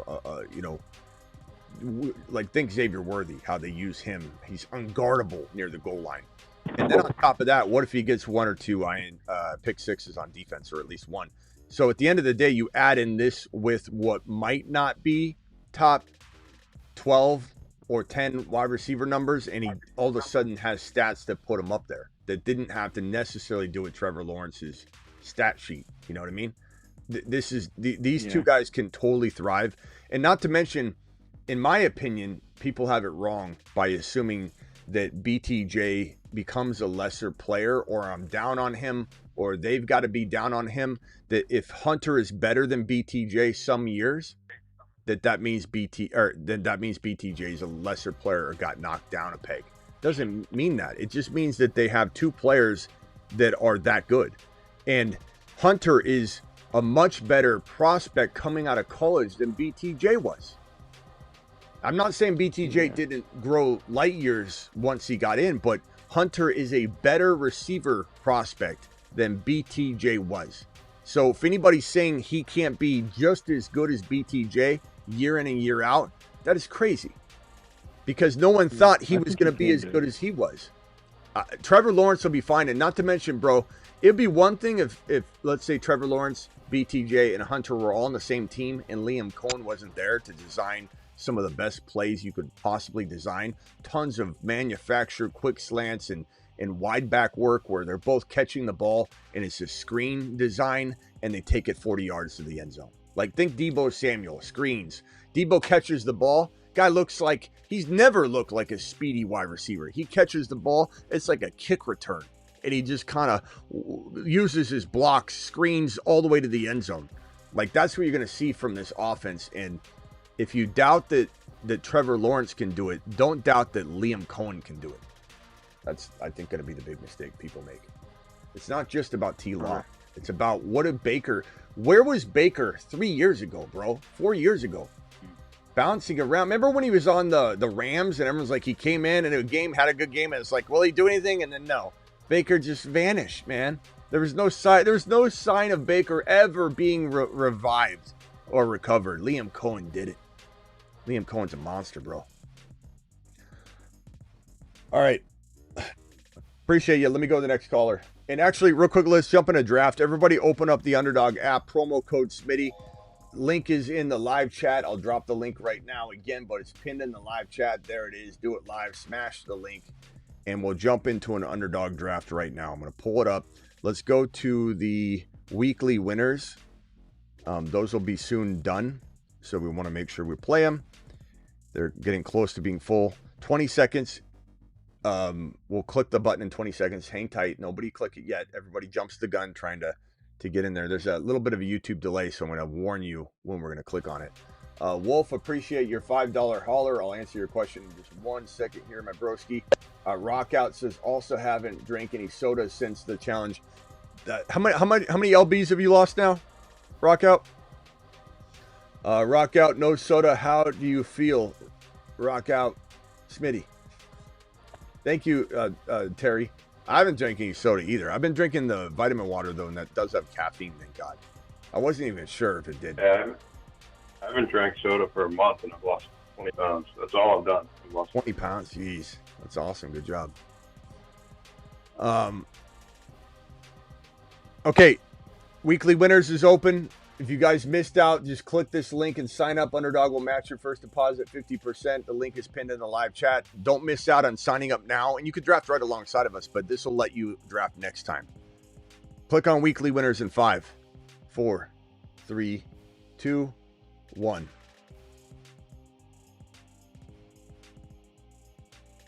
These fill very, very quickly. 3 more, 2 more, 1 more. Drafting. That's how quick it goes. Don't fret if you don't get in. I'm sure we'll have at least 2 or 3 or 4 people in this one. It did fill very quickly. Where is that draft though? I gotta put it up. There it is. All right, let me go to the phone callers who've been waiting very patiently. You guys, thank you so much. I'm so sorry. Some of you might have hung up. Angus, call back if you're there. Let me go over to the 631 and then over to the 928. So 631, what is your name and where are you calling from? What's up, Smitty? This is Nikki. I'm from VA. What's up, man? So sorry about the wait. Dude, you're good. So I'm in a 12-man half PPR, and pretty much the whole first round is being kept. I have Gibbs, and I feel tempted to trade him for Lamb. I feel like it's kind of, with who's being kept, you could see building around Lamb being fun. And I kind of, obviously Chase is the 1-1, but I think Lamb's a guy this year too. Yeah. I love Gibbs. I took him second overall last year, so I'm high on Gibbs too. I don't mind it. I don't mind it. Part of me thinks you could get a little more, but it depends on the market. Like if the market views Lamb, like an underdog look, you'll have Gibbs go 3 and then Lamb. And I know this is redraft, but I don't think there's much of a change. You're going to feel kind of a similar, except for Barkley, obviously. You're going to feel a similar, feel to a draft. Genty will go a lot higher in Dynasty, but Lamb and Gibbs are pretty close. I would say you could probably get a little bit. I would try at least. a little higher. Yeah, I mean, if I'm drafting in a dynasty startup, I'm probably taking Gibbs. So I would want more. It's just a 12-man keeper. We keep Oh, it's a one keeper. guy, but Keeper. Okay, yeah. keeper league. Yeah, then I'm okay with it. I'm fine with it. If it's a keeper league and it's not like you keep them forever, then yeah, it doesn't matter. But I guess keep I'd him try like and get 2 or more 3 if you years. can. Yeah. Yeah, might as well try to shoot for Chase or something then, right? Well, I mean, 'Cause otherwise I'm you could hold at RB. You could, but if you were to get Lamb, that does like Travis was saying on another caller's question, it sets you up better the next year, maybe. Having Lamb already locked down, and the running backs are all going to get kind of sorted out. We'll know who's who, and it's going to be a deep running back pool moving forward, man. It's going to be so deep. Yeah. Let's go London. Let's go H-Han and London. Go balance here. I normally go Bucky here. I'm gonna go London. Well, that's the thing. It's like the RBs are kind of feels deeper, so that's why I want like a top tier like Lamb kind of guy. And we'll add 2 more next year, maybe 3 that we really love, but maybe at least 2. Yeah. And so you have 2 more rookies. It's gonna be a replenished rookie running back pool, sophomore running back pool. Third year. It's deep. The running backs are going to be deep. So having Lamb on roster for next year might be pretty smart. But it's up to you, bro. I mean, they're both fantastic. I draft a lot of teams where I go Lamb or Jamar Chase, and then I pick them at 2. And I think of a keeper league, a limited keeper league, a lot like redraft. It's not much different. Not to mention you're going to always have like other players you draft. Like let's just say Thornton became a top 10 wide receiver. Like you're gonna draft so many gems that you're gonna have other options 2 years from now, 1 year from now. It'll be fine. Right. And all right, bro. In that regard, like what do you think about like Ted McMillan and Caleb Johnson? Not a fan of either if they're going high as they sometimes go. I do like Ted in 5.6. If Ted goes in 3.4, like on underdog, sometimes I don't want it. If he goes on an ESPN draft or sleeper around 5.6, I don't mind it. But there's still other players I'd rather have. Give me Travis Hunter all day. And Travis Hunter does tend to fall past Ted McMillan in almost any format. Yeah, I haven't been doing the underdog. I when I do mocks and stuff, I see him around like 5.6, but I see Caleb at like 7. Do you like that? Yeah, no, I don't like Caleb. Pretty good. No? Why though? I'm just curious. I'm not saying you're wrong. What do you like about Caleb Johnson's situation? Because a lot of people talk about him, but I think people just hear it and they're like, oh, I heard he's good. Bro, he's in a committee. He's in Arthur Smith's system. The Steelers are pretty vanilla. He's looked awful in camp. He struggled in pass pro. And so Warren, who, if he keeps a hold of the PPR work, then he's very one-dimensional player. So you're taking him in 7 or 8. I mean, Debo goes in 6, 7. You're talking about Mahomes going in 6, 7, 8. Nick's going in 7, 8, 9. A bunch of other players that go there that we love. So I'm just not a big fan of Caleb Johnson. Now, if Warren got hurt, it'd be a little bit different story. Mm-hmm. But yeah, I'm not a big fan, bro. Sorry. All right, cool. All right. I could be wrong. Trust your gut. All right, later, bro. Oh, you're good, man. I'm just Call back. your brain. I appreciate you, brother. Call back if you got another one. All right. I am going to go Garrett Wilson. That was a good reaction. I like that. All right, cool. Yeah. Woo. All right. Big gulps. All right. See you later. Anybody know what movie? Big gulps. All right. Oh, I should know this. See you later. See you later. Oh, it's You're almost there. You got it. The Clerks. No. Dumb and Dumber. What is it? Dumb and Dumber. Dumb and Dumber. Outside the convenience store. Yep. Big gulps. All right. See you later. Wow, I'm going wide receiver here, which is very rare for your boy. This is weekly winners, so keep in mind the suspension means nothing to me. And I don't know why it means everything to everybody else. Somehow, some way, Rice's ADP should fall in a normal contest. But in weekly winners where everything's reset every week, there's no carryover. There's no 1 week relating to another. I have no idea why Rice is going around 4 when he was just going at 17, 18 overall before the news. It doesn't make any sense whatsoever. 0. Because he could miss whatever. He can miss 4 to 6 games. It doesn't matter. I mean, you get 4 to 6 less shots at that 20K per. Big gulps. All right. I don't see how Rice gets like. I don't even see him getting 6. But even if for some reason they viewed it, like that, people no like way he gets more. Than 6. People have been saying 6 to 8. He's going to have half a season. Like, why would he? They're 2 third-degree misdemeanors, and there's no alcohol involved, which is the big kicker for the NFL when an accident or driving's involved with alcohol, or even a DUI. It's massive. When it's reckless driving, it's bad. No one's saying it's not good. Him fleeing the scene wasn't good, but none of it was a part of the conviction or anything like that. He pled guilty to 2 third-degree misdemeanors. Is that? Let me check and just make sure. Kruger, what were the 2 charges? Were they third-degree misdemeanors that Rashee Rice pled guilty to?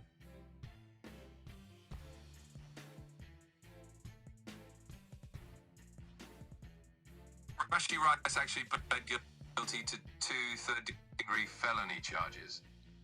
1 for collision involving. But weren't they felony misdemeanors? They were actually classified as third-degree felony misdemeanors, not misdemeanors. Okay, third-degree felonies. My fault. Third degree. But third degree is not gonna be something that is gonna, in my opinion, justify a half a season. But I think it's probably gonna be something along the lines of a 2 to 4 game, 2 to 6 game with no alcohol and no, I don't know. Yeah, like repeat. If they want to make, and that's the tough thing. Like you talked about with Addison. Addison was a repeat offender. Yeah, and no alcohol involved. So even if for some reason, right, and who knows, he may have, like we talked about too, he may have saved himself by running. In that sense, not that we're condoning it, but even if they want to make an example and give him more than Addison, it almost feels like the 3 games for Addison means 5 games for Rashee Rice, even if they go to an extreme 5 or 6 at the most. Like they're not giving him half a year.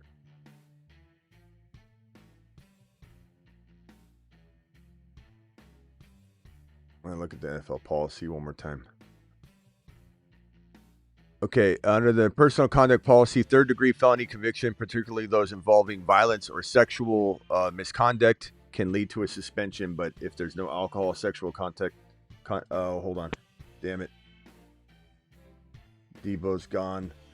I'll go Laporta here. I knew I wasn't going to be able to get Debo in this draft. Debo is pretty far down there.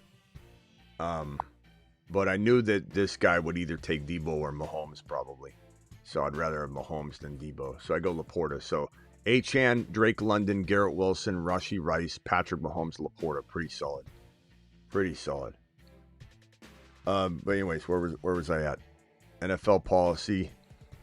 NFL personal conduct policy dictates that third-degree felony conviction, particularly those involving violence and sexual assault, can lead to a suspension. The specific length of suspension is not fixed and depends on the circumstances of the crime, with considerations to mitigating or aggravating factors. NFL policy states that a player formerly charged with a felony offense or crime is subject to a potential suspension. Crimes of violence. This includes violence offenses involving physical force or weapons. So essentially, what I was saying is still accurate. I didn't mean to say misdemeanor. I'm sorry. Third degree felony. Third degree felony does not necessarily, if it doesn't involve sexual assault or violence. Now, you could say that the reckless driving is violent, for sure. But by the charges, it's not. Because the two specific charges is collision involving serious bodily injury and racing on a highway causing bodily injury. So people just need to understand that that's not a 6 to 8 game suspension to the letter of the policy. You can want it to be all you could have heard it from another person and say, "Oh, I'm just going to go ahead and repeat this." That's fine. I'm not going to argue with you, but to the letter of the policy, and I'm not saying they don't make an example out of them. I'm not saying they don't decide whatever the hell they want to do, because that's the NFL. NFL decides that all the time. But in that 30-day sentence, the judge already said he can basically do it when he wants to. Yeah. And he doesn't have to do it all at once. He could go 3 times for 10 days. You know? But I know I see a lot of people asking that question, which, you know, I get. Yeah, he can serve that 30-day jail sentence like as if it's jury duty, but whenever he wants. You know, it's just like, oh, I'm going to go do that this weekend. And then it's not a big deal. It sucks. He's going to be on probation, so he can't really mess up, though. Like, there's that aspect to it. Like, he's got to stay out of trouble. The key to that will be, like, what type of probation is it? Because there's a lot of probations where, like, you can't drink at all. You know, is it something like that where if you're in the presence of another felon, you go back to jail. If you get caught with even alcohol, you go back to jail. If it's very strict like that, then concerning. But there could be, stipulations to it too. Again, keep in mind though, just because someone's told you and you've seen it 5 different times that he's getting 6 to 8 games, that's somebody that I want to say have an agenda. But to the letter of the policy, if there's not sexual assault or violence involved, it says that they're subject to a suspension if those things are involved. They're not even. They're subject to it. And if alcohol were involved, it's a tough. It's not the easiest thing to figure.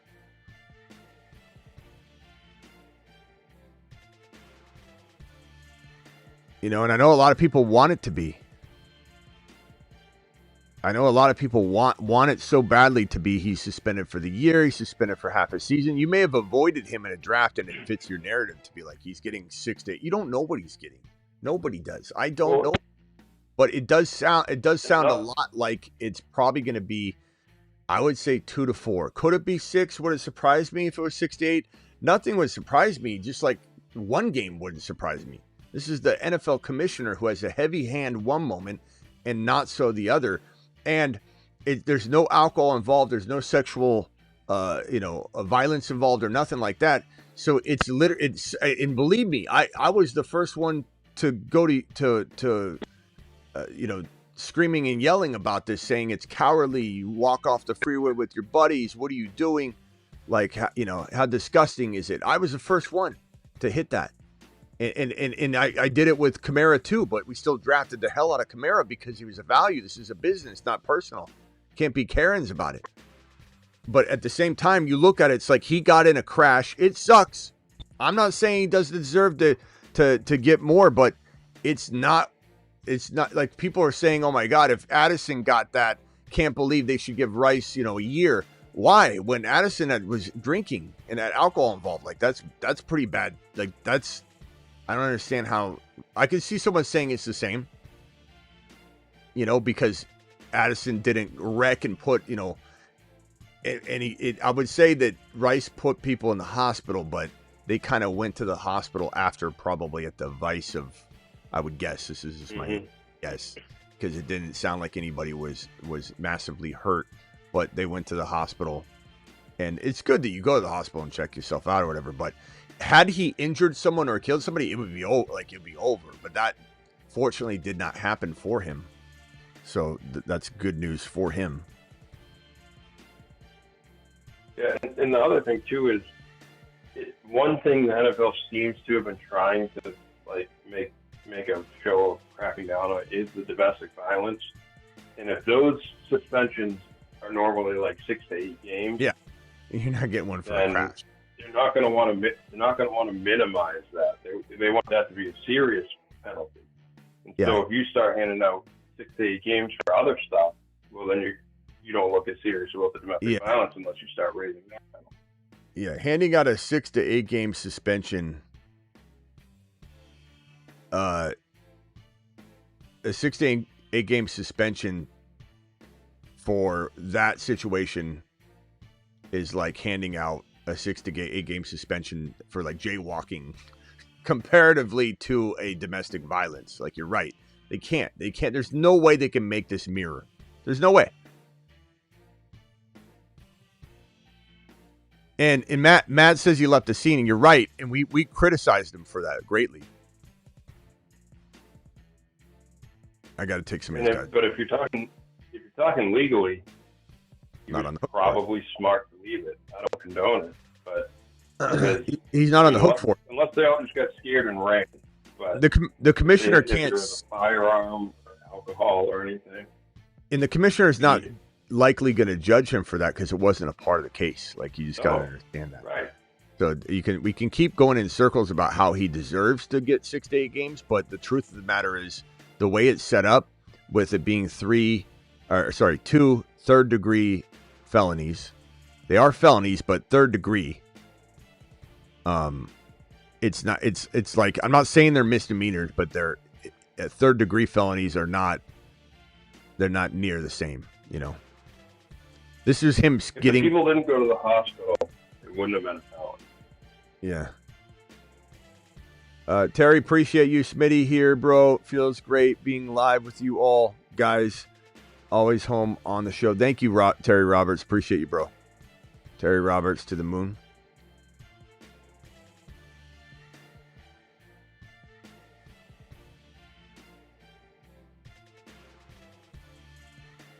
Yeah, a lot of people think he left the scene because there would have been other charges, but at the end of the day, it didn't. Those don't apply. You know, unfortunately, the way the case is right now, that those are not anything that could have been in the car, or they took out of the car, or alcohol in the system, whatever. None of that matters. Unfortunately, it could matter in your opinion, but your opinion isn't what the commissioner is going to be going off of. And like A-Rod says, leaving the scene is still a pretty big deal.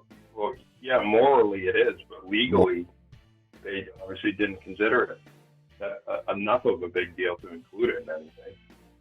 Yeah, it could be a big deal to you, but it's not a part of the case. Again, that's what I'm trying to say to everybody that's trying to use all these outlier or outside of the case, situation. There's not. It's not a part of it. And time will tell. And I think you even said this before too, but and people won't like this, but I don't think Rashee Rice is like a bad person. No, I think he's an idiot. Yeah. I think he probably needs to choose some friends better or something like that. But Wolf, I'm sorry. I've seen, what his team says, he seems like an all right guy. I agree with you. Wolf, I'm sorry. Yeah. Wolf said, Smitty, I got an ESPN draft coming up. Sorry, Wolf, I didn't mean to make you wait. Yeah, I know. ESPN. Penix ADP is in the 200 range. Should I just punt QB and grab him as my QB1? Yeah, but I'll probably get like 2 QBs around that territory just to be safe. But I wouldn't say that for sure. I mean, where's Mahomes fall? Where's Burrow fall? I would definitely keep in mind. I wouldn't.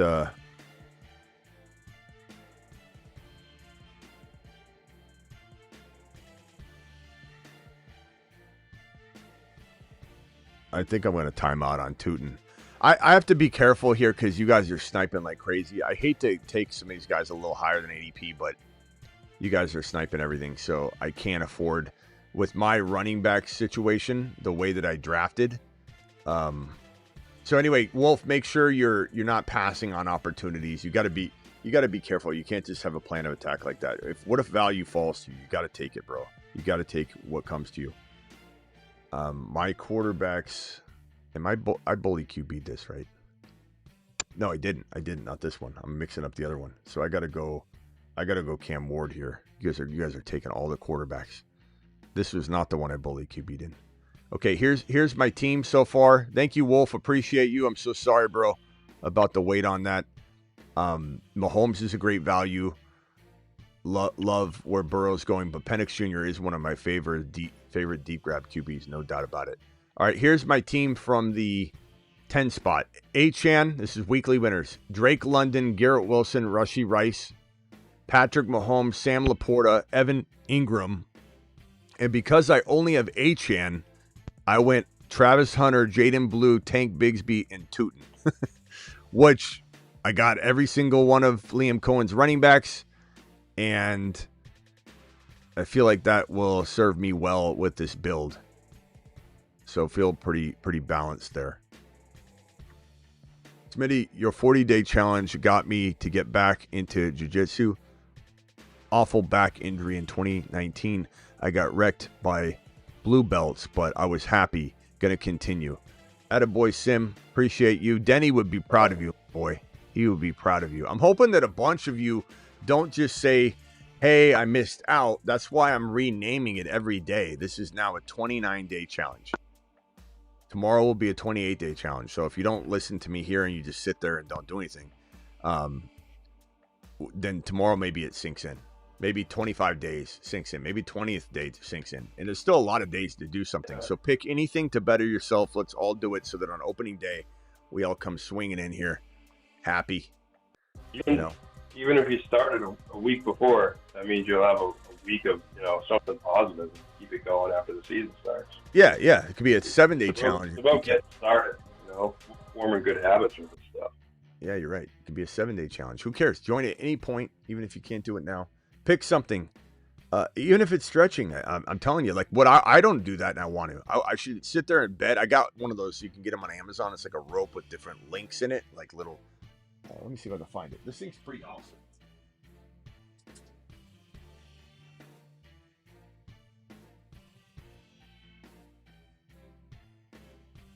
I don't know if I got another phone caller on hold here. If I do, I'm so sorry. Who is on hold? Oh my God, he's been on hold for like 7 hours. 928, I'm so sorry, bro. What can I do for you? You're good. It's actually just a quick question, too. Oh, poor guy. So you said you went the highest on Tyreek. If he falls right around that, like, Garrett Wilson, like Jalen Hurts, like the 37th, 38th pick, are you like, would that be a comfortable range to pick him? Like, would you pick, like, Mike Evans over him, like, around that range? Because that's where he falls in Yahoo. And I'm right around that pick in a 10-man league, so I was just curious. I'll be honest, bro.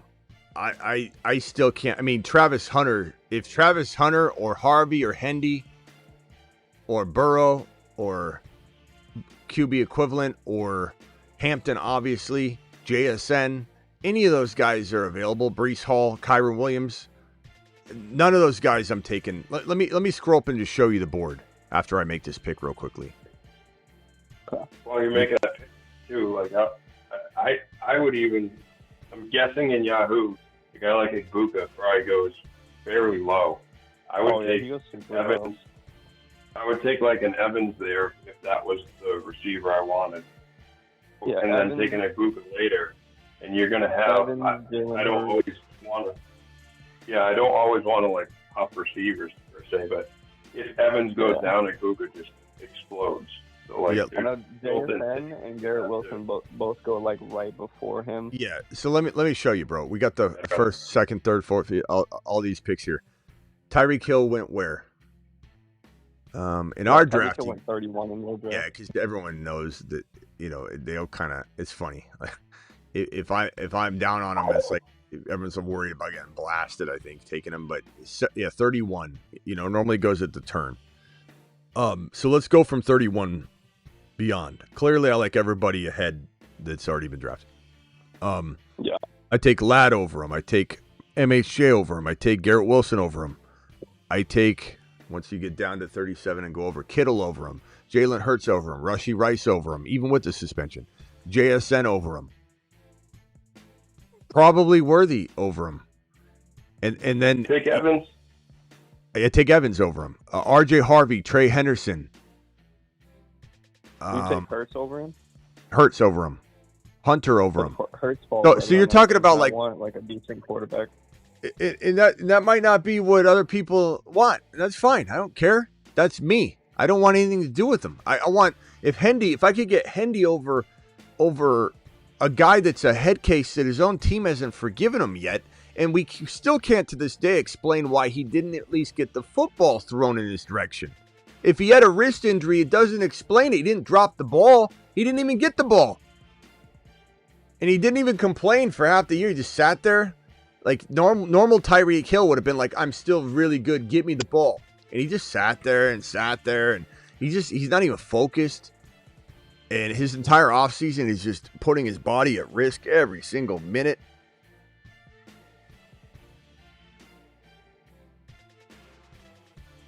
Yeah, I got you. Yeah, that was it. I just appreciate it. Yeah, so it is what it is. All right, let me scroll down here. Yeah, it was pretty damning. He left already. I was going to continue to tell him. But he can listen. He can hear. What was his name? I don't know what you said. All right. Well, it was pretty damning that Tua Tagovailoa is like, we're not over it yet, is what he's basically saying. We haven't. Yeah, and so now that's not only Tyreek Hill speaking on what role he thinks Achane should have, but Tua saying openly to the media we're not over it yet. And so like now you throw in like potential turmoil in the locker room and Mike McDaniel potentially coaching for his job at this point. Like there's just so much stuff there. Like am I saying Tyreek Hill can't have 1,000 yards this year? No, he could if everything falls in line, but he's not that 1,500 yard guy anymore. I would bet against that. He's gonna get great. He's gonna get great. Eventually. And it's hard not to take some of these guys early. It's just the way that the board's falling, and I'm so far down and back, and the way the sniping's happening. I'm having to take all three of these guys a little bit early. I'm reaching, but team still looks really, really solid. I like it a lot in weeklies. Again, weekly winners, doesn't matter. Rashee Rice is out. I don't even have to protect that really, because I can try and win weeks 1, 2, 3, whatever amount of games he's out. I can try and win those games and win 20K, but I don't need to. I don't need to protect it at all. It's weekly winners. So Achane, London, Garrett Wilson, Rashee Rice, Pat Mahomes, Sam Laporta, Evan Ingram, Travis Etienne, Bashal Tutin, Jaden Blue, Tank Bigsby, Cam Ward, Elijah Arroyo, Dante Thornton, Yoshi Voss, Jalen Royals, just because I do like drafting him. I don't need to protect Rice, but it's also nice to have that, because if Rice were to go down or something and Royals became a stud, it's certainly possible. And I think I'm kind of good on my. And the thing about weeklies is you can, if you wanted to, it's not smart, but if you wanted to, you could draft just 3 wide receivers, because you'd be banking on those 3 wide receivers, not on the season, but in any one given week. And you could stack, there are strategies where people draft 8 quarterbacks and weekly winners. And it's understandable. It's all understandable, and it's still such a new format to a degree that there's still a lot of unknowns as to what will work. This is that thing I bought on Amazon. It's basically just this, nylon looking rope, but it has these loops in it. So you put it on your foot, you throw it on your foot, and then Travis, you probably have one of these, and then you just grab it and you pull, and stretch. Yeah, they're great. It's pretty awesome. And I should do this every day. If I did this every day for 29 days, I'll add it. Tonight I'm doing it. Every night I'm stretching. I believe you feel limber or loose. Probably walk around the house without aches and pains, and you're just going to be a lot limber. I think when we tighten up and we do nothing to get loose, your body feels like trash. And if you, oh God, I'm on the clock.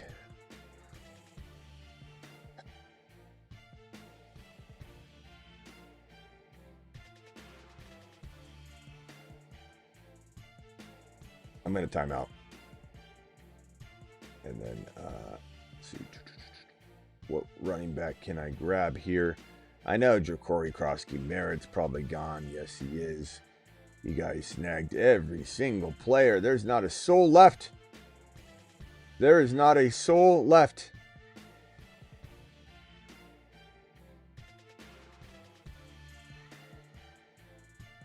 Let's see.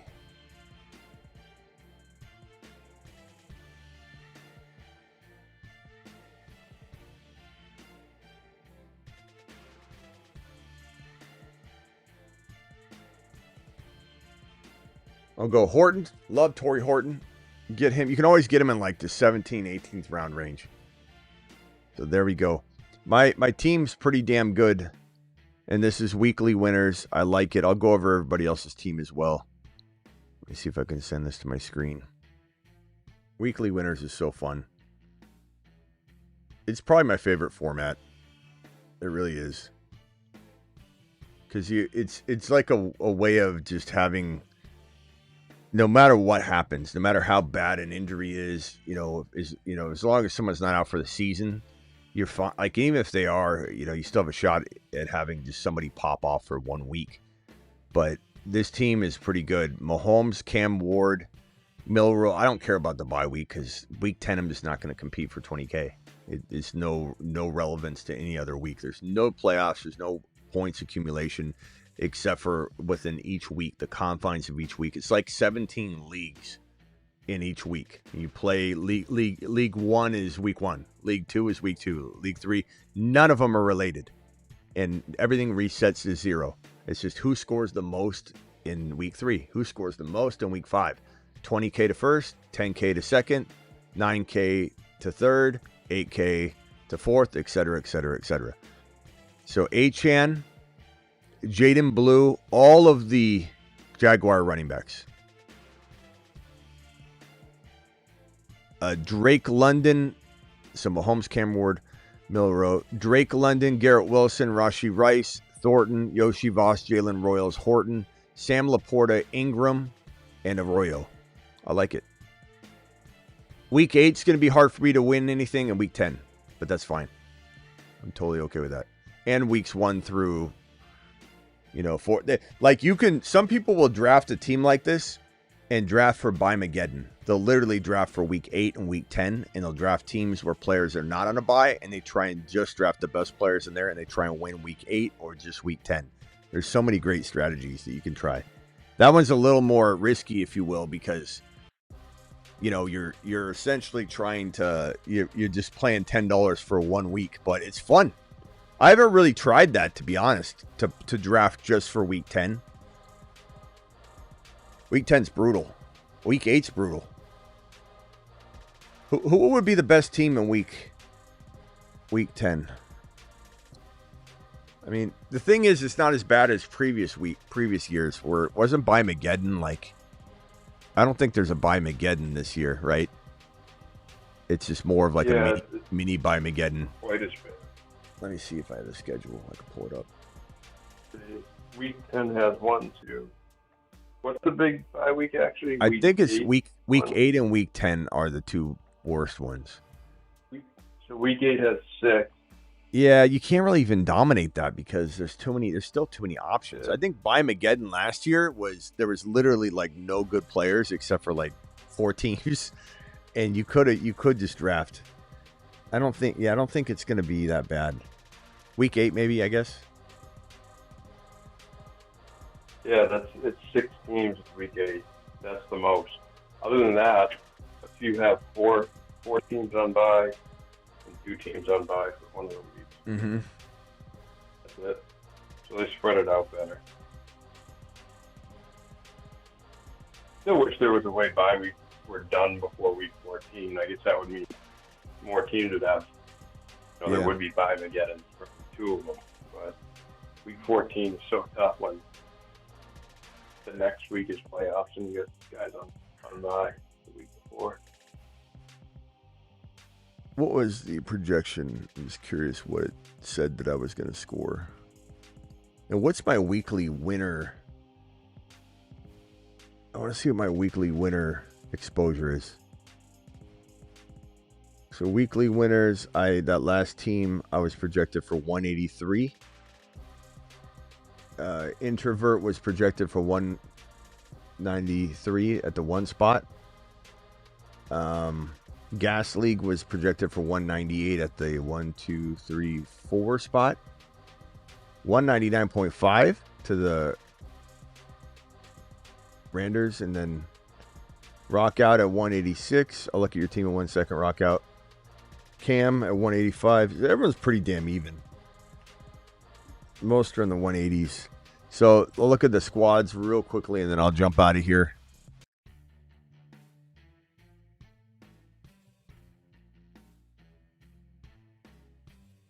Whoa, whoa, whoa, whoa, whoa, whoa, whoa, whoa. Hold on.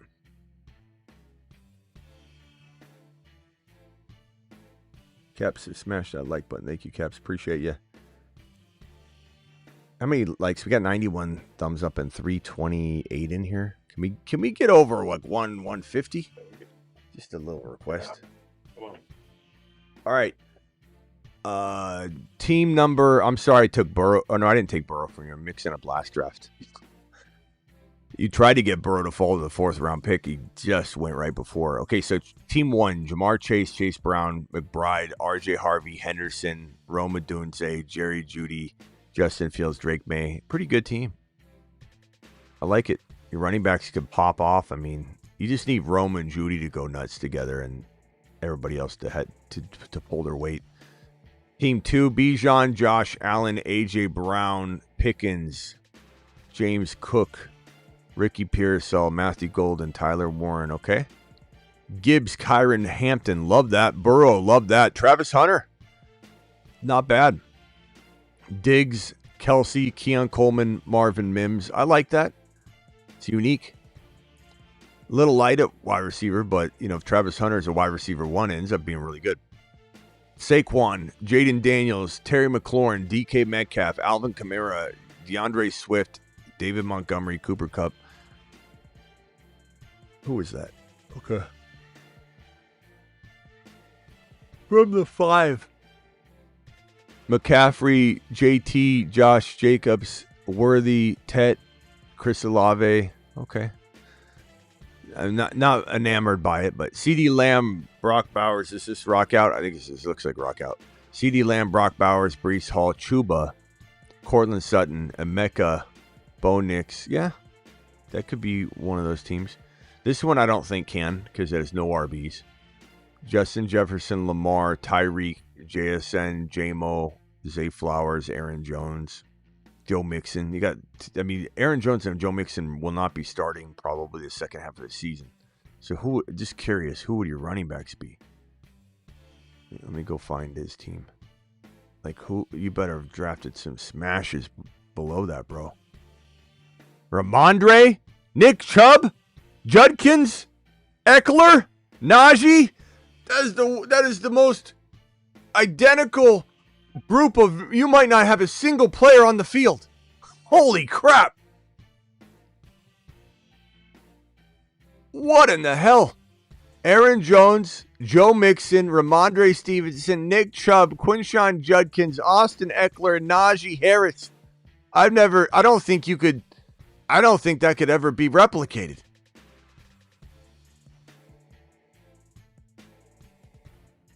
Wow.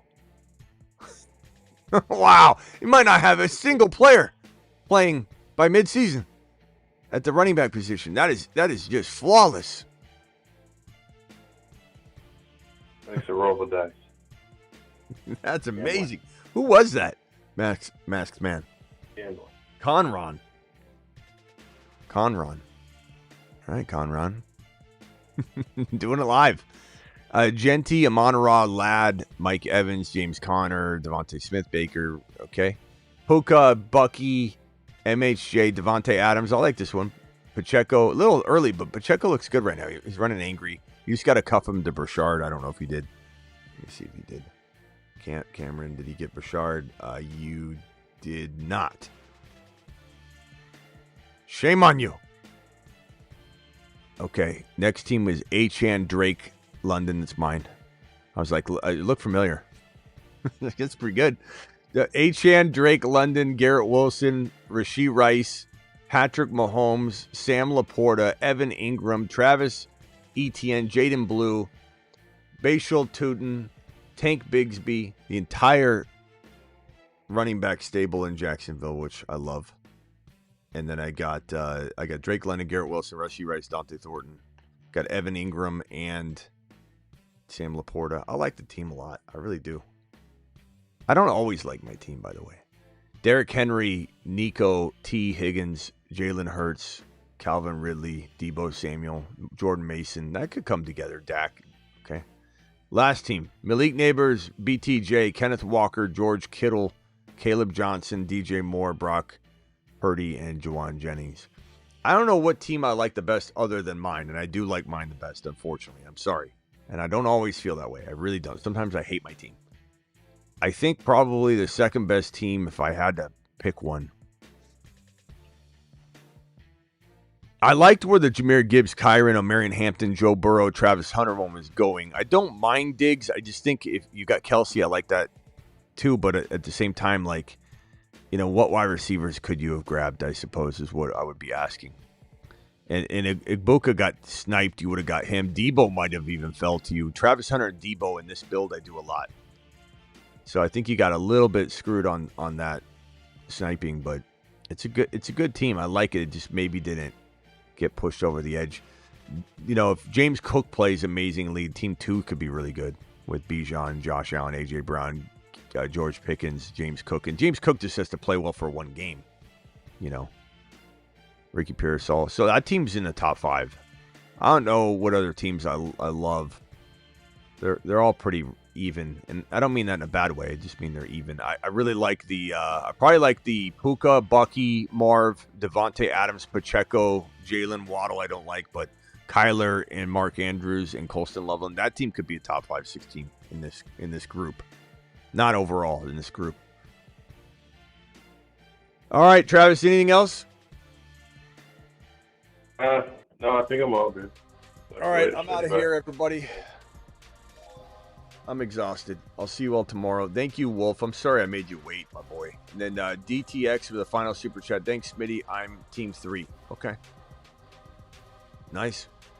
Did I like your team? I forget. Team 3 was Joe Burrow, Penix Jr., Gibbs, Kyron, Hampton. Yeah, I like the way that was going. I think you would have done, if you weren't in an environment where Debo and Igbuka, maybe both, they could have fallen to you. You would have Hunter, Debo, Igbuka. I've drafted Hunter, Debo, Igbuka as my 1, 2, 3 a lot when I do that type of build. It's crazy.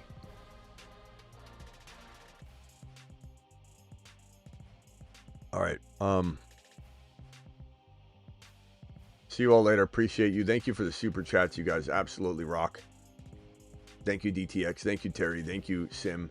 Thank you, Wolf. Thank you, Terry. Thank you, Rock Out. Thank you, Rock Out. Thank you, Corey. Thank you, Clutch. And thank you, Tucker, for dropping the super chats. Make sure you go watch the other videos that are up.